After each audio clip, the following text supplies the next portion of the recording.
வணக்கம். இன்றைக்கி வைகாசி முதல் வெள்ளின்றதுனால ஒரு ஸ்வீட் ரெசிபிக்காக இன்றைக்கி நான் ரவா கேசரி செய்ய போகிறேன். இந்த ரவைக்கு வந்து நான் 1 டம்ளர் ரவை எடுத்துருக்கிறேன். எந்த டம்ளரோ கப்போ எந்த அளவு எடுக்கிறீங்களோ எல்லாமே அதே அளவுலேயே எடுத்துக்கோங்க. இப்போ நான் இதில் ஒரு கரண்டி, சின்ன கரண்டி அளவுக்கு நெய் போட்டிருக்கிறேன்.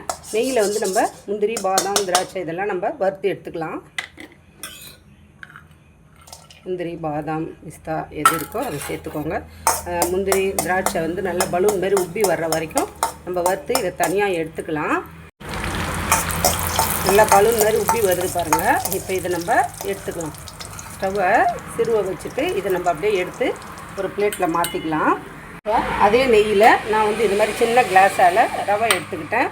இந்த ரவையை வந்து வறுத்துக்கலாம். நெய்யில் நல்லா பொரிஞ்சு வர்ற அளவுக்கு சிம்மில் வச்சே நம்ம வறுத்துக்கலாம். அதே சமயம் பக்கத்தில் அந்த டம்ளராலே 3 டம்ளர் தண்ணி வச்சு சூடு பண்ணின்னு இருக்கிறேன். நல்லா ரவையை இந்த மாதிரி வறுத்துட்டு செய்யும்போது நல்லா வந்து ஒரு மாதிரி சூப்பராக இருக்கும். கண்டிப்பாக இந்த மாதிரி ட்ரை பண்ணி பாருங்கள். வெறும் வாணலில் வறுக்கிறத விட இந்த நெய்யில் வறுத்து வரும்போது ரவை பொரிஞ்சு வந்து இந்த கேசரி வந்து ரொம்ப மிருதுவாக ரொம்ப சாஃப்டாக இருக்கும். எவ்வளோ நேரம் இருந்தாலும் டைட் ஆகாது.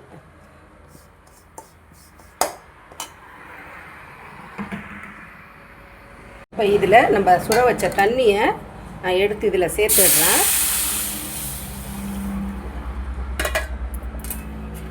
தண்ணியை சேர்த்து விட்டுட்டு அடுத்தது என்ன செய்யலான்னு பார்க்கலாம். இதில் வந்து இப்போ உப்பு ஒரு சிட்டிகை, ஏலக்காய் ஒன்று வந்து நசுக்கி போட்டிருக்கிறேன். ஃபுட் கலர் வந்து கொஞ்சம் சேர்க்குறேன். சேர்த்துட்டு இந்த ரவை நல்லா வெந்து வரட்டும். இப்போது இதில் நல்லா ரவையை நல்லா வெந்து வந்துட்ட பிறகு அதே டம்ளர் அளவாலே ஒரு டம்ளர் அளவுக்கு சுகர் 1.25 வரைக்கும் நீங்கள் சேர்த்துக்கலாம். இனிப்புக்கு தகுந்த மாதிரி இதையும் நல்லா கிளறி கொடுத்துக்கலாம். நல்லா கிளறி கொடுக்கும்போது சர்க்கரை சேர்த்ததுனால கொஞ்சம் இலக்கம் கொடுக்கும். அதுக்கு இலக்கம் நம்ம கொடுத்த பிறகு அதுக்கப்புறமா நம்ம வந்து இன்னும் கொஞ்சம் நேரம் கிண்டலாம். இப்போ இதில் நான் மறுபடியும் 1 ஸ்பூன் அளவு நெய் சேர்த்துருக்கேன். இதை நல்லா கலந்து கொடுத்துக்கலாம்.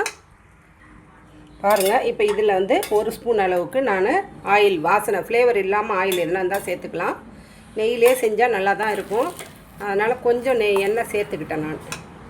பாருங்கள், இப்போ வந்து நம்ம வறுத்து வச்ச முந்திரி, பாதாம், திராட்சை இதெல்லாம் போட்டுக்கலாம். இது கூட கொஞ்சம் நான் சூரியகாந்தி விதை கொஞ்சம் இருக்குது, இதையும் நான் சேர்க்குறேன். நட்ஸ் எல்லாம் நம்ம விருப்பம்தான். இப்போ இதையும் சேர்த்து நல்லா கலந்து கொடுத்து எடுத்தோம்னாக்கா சூப்பராக சுவையாக கல்யாண வீட்டு கேசரி தயார். வீடியோ பிடிச்சிருந்துச்சுன்னா நம்ம சேனலை சப்ஸ்கிரைப் பண்ணுங்கள். கதம்பம் 2.0க்கு சப்போர்ட் பண்ணுங்கள். ஷேர் பண்ணி விடுங்க. ஃப்ரெண்ட்ஸுக்கெல்லாம் ஷேர் பண்ணி விடுங்க. கமெண்ட்ஸ் சொல்லுங்கள். வாழ்த்துக்கள். வாழ்க வளமுடன், நாளும் நலமுடன்.